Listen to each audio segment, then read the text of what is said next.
Aw man, I can't get over the hype. Dissidia Final Fantasy NT is finally being released worldwide very soon. Sure, soon as in early 2018, but at least it's coming. Now that we're getting a new Dissidia game, everyone is asking the same question. Will my favorite characters be in the game?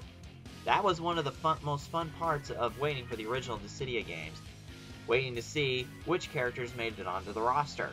I'm no different, as I made a list of 15 characters that I would personally like to see in the new Dissidia game.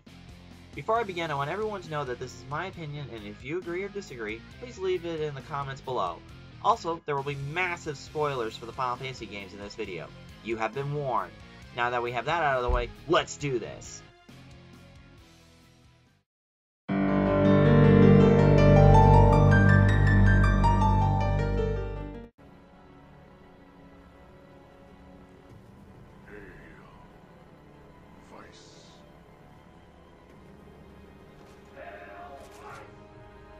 What a demented bastard. Weiss is a bloodthirsty monster and the leader of the Siets, a group of enhanced super soldiers bred to fight.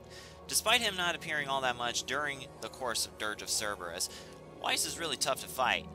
Using his twin modified gun katanas to attack, he is also really hard to hit as he moves super fast. That can play a major part in the fast action gameplay Dissidia NT offers.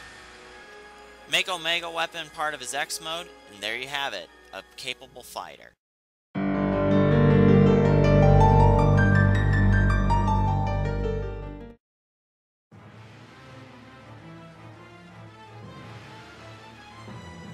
Here she comes to save the day! Besides Cecil and Kain, probably the most popular character in Final Fantasy IV is the summoner named Rydia. Now before you say anything, I know Yuna uses summons for her attacks in Duodecim. True, Rydia could go down that path, but here's what separates her from Yuna. She is also a black mage by default, and she is very good at this job. She could use her magic and have her summons be part of her X-Burst. Her primary weapon is a whip, which also puts her at a different level than Terra. Also, despite appearing as a child when you first meet her in Final Fantasy IV, I prefer her to appear as an adult. Hell, make her a child in her basic form, then in her X mode make her an adult. That'd be unique and pretty cool at the same time.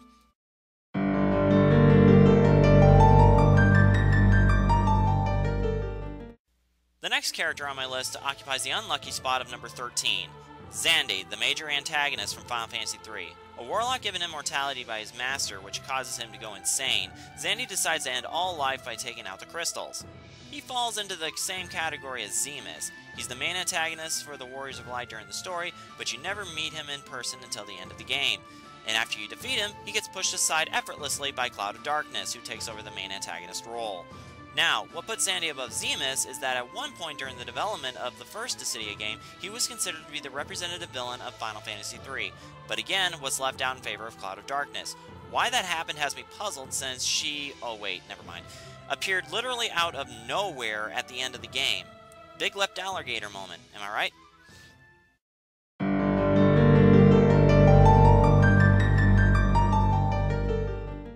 Forgive me if I mispronounce this guy's name.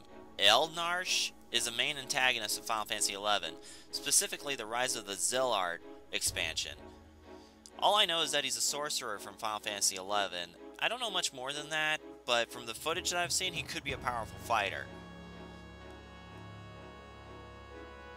But another thing I gotta let everybody know is that, like Xande, he was considered to be a representative of Final Fantasy XI in the original Dissidia, but he was replaced with Shantato instead. Not only that, but in Duodecim, he was again considered as a villain, but was replaced by Prish. He just can't get in the game, can he? Maybe this time he'll get in? Third time's the charm?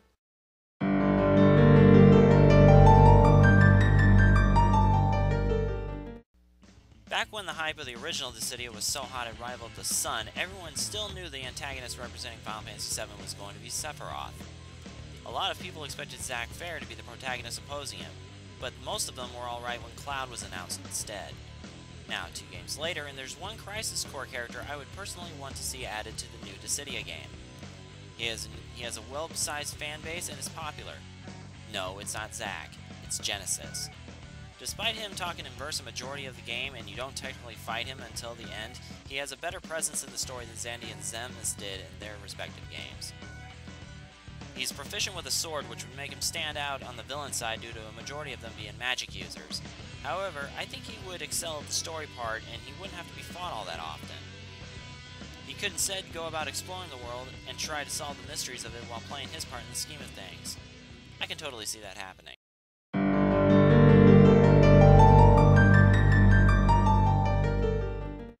One of the characters I was expecting to be in at least one of the PSP Dissidia games was Cypher Hallman from Final Fantasy VIII. As a rival to Squall, he would be an even more personal villain to him than Ultima was. But why he wasn't added was simply because he would be out of place. He is no pushover despite his flaws. You do know he took out Odin in one shot, right? And you fight him multiple times in Final Fantasy VIII. He could be used as a pawn in the scheme of the villains until he rebels and goes out on his own. That's a possibility.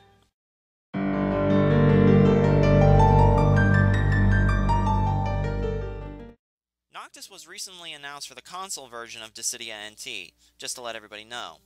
For the newest game in the main series, there was only one choice for the villain representing Final Fantasy XV.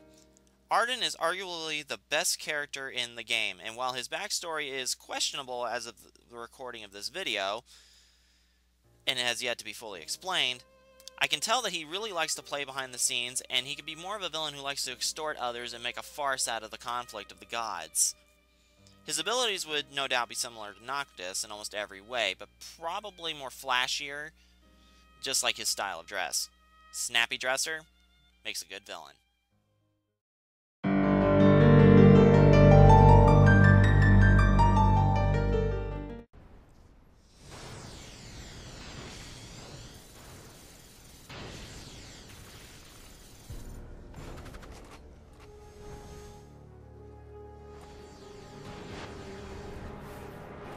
Oh yeah, Vincent Valentine, baby.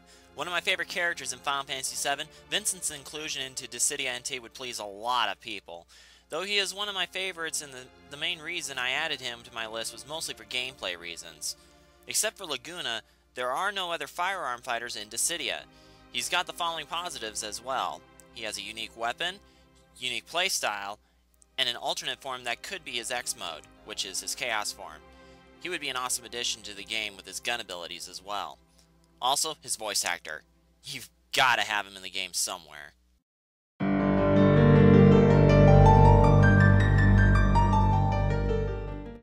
I knew eventually that I would add a character from the Final Fantasy XIII trilogy, as much as I can criticize it. But Caius Ballad is the best character in the trilogy in my opinion. While he is classified as a villain in 13.2, he has pretty good reasons for doing what he does, right to the point where you can feel for him. Not only that, but this guy is such a badass and not a pushover in any respect. Added to his badassness is that he is an equal match for Lightning, and he even beat her in one-on-one combat. Granted, it was off-screen, but it still happened, so that's a plus. The only problem I see in his inclusion in Dissidia NT is that he is voiced by Liam O'Brien, the same man who voices Kain Highwind from Final Fantasy IV. Another character who happens to be in the Dissidia games.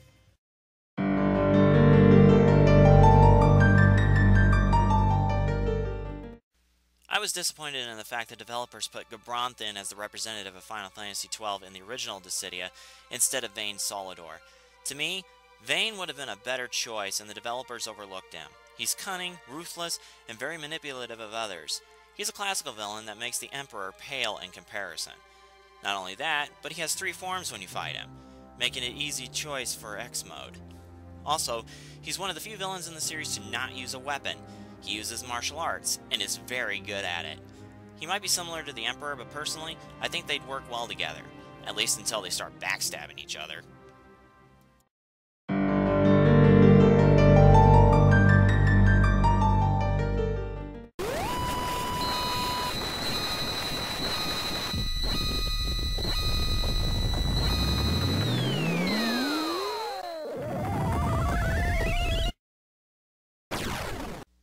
Holy crap.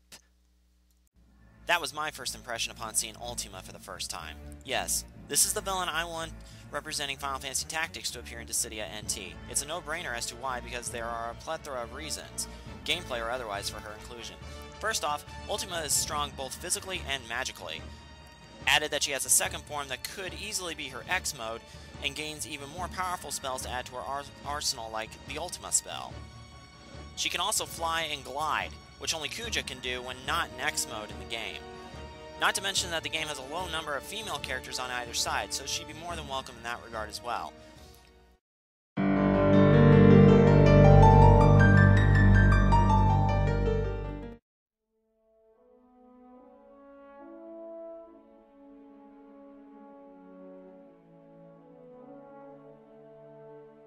Okay, I admit this has an extremely low chance of happening, but I think Rinoa would be a powerhouse, and I also think the story would benefit with her in the game.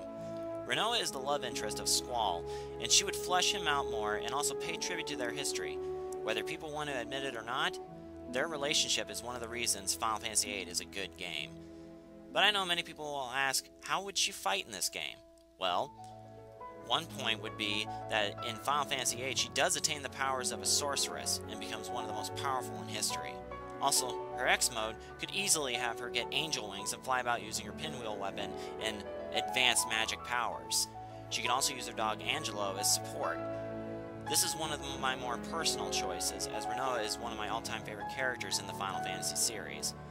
Well, if they run out of ideas, they could always take points from Dead Fantasy, right?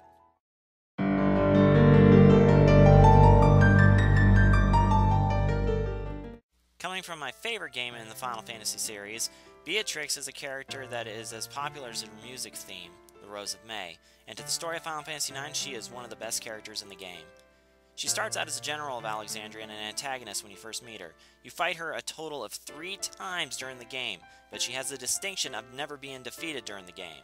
You got that? You never ever beat her in the story. Then, after her last fight, she realizes the error of her ways and joins you for a couple of fights. But she is a powerhouse. Her abilities would be very different from the other fighters as a paladin, and she'd also be different as a warrior of light. Yes, I would make her a fighter from Materia. She ends up being a hero at the end, which is how I think she should be in Dissidia NT.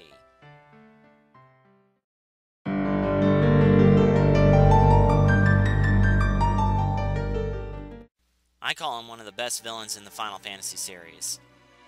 Seymour is one of my all-time favorite villains, and I simply love to hate this guy. He was close to being the villain representing Final Fantasy X in the original Dissidia, but was left out in favor of Jecht, which makes sense. You know, Jecht is Titus's father and such, and Seymour himself has closer ties to Yuna. He was also almost put into Duodecim, but he wasn't added. His battle style would probably be similar to Yuna's like she was in Duodecim, though tweaked a bit to make more of his alternate forms and maybe even the Anima summon. Personally, I hope he makes it. He is the highest ranked villain in my list. Alright, before I go on to my number 1 pick for this list, here are the honorable mentions. These are characters I wanted to put on this list, but I didn't want to leave them out, so here they are.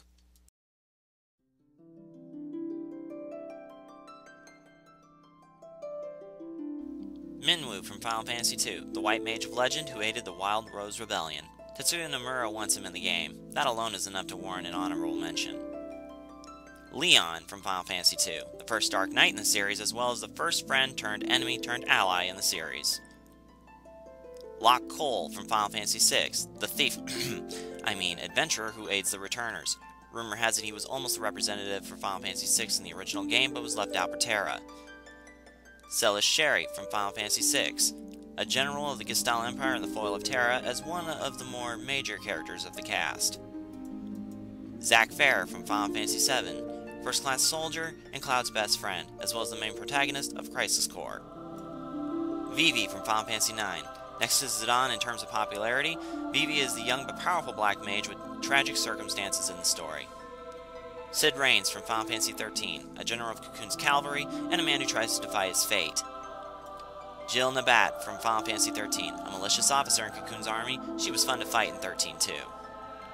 Wool from Mobius Final Fantasy. With the game breaking records, it could be considered a crime not to mention him.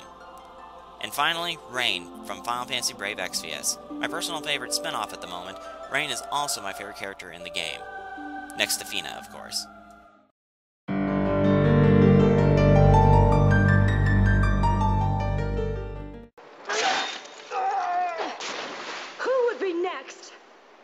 My number 1 pick, as well as the true main character of Final Fantasy XII. I was so mad when Van was revealed to be the protagonist for Final Fantasy XII in duodecim that I raged for months. If I had been in charge, I would have instantly replaced him with Ashe. People will argue with me on why she was left out of the original Dissidia and its sequel, but I will not care. Final Fantasy XII was Ashe's story. She was the first main character we met in the game, at her wedding. We saw her through the worst days of her life, the loss of her husband, her father, and her homeland, and when she joined the group permanently, we followed her so that she could regain her homeland and her crown. Vaughn was just along for the ride. Her playstyle would probably be similar to Vaughn's, but I think as a descendant of the Dynast King, she might have assists from the various Espers from Ivalice. That or she uses different weapons than Vaughn. She could even be a female clone of the Warrior of Light, and I wouldn't mind.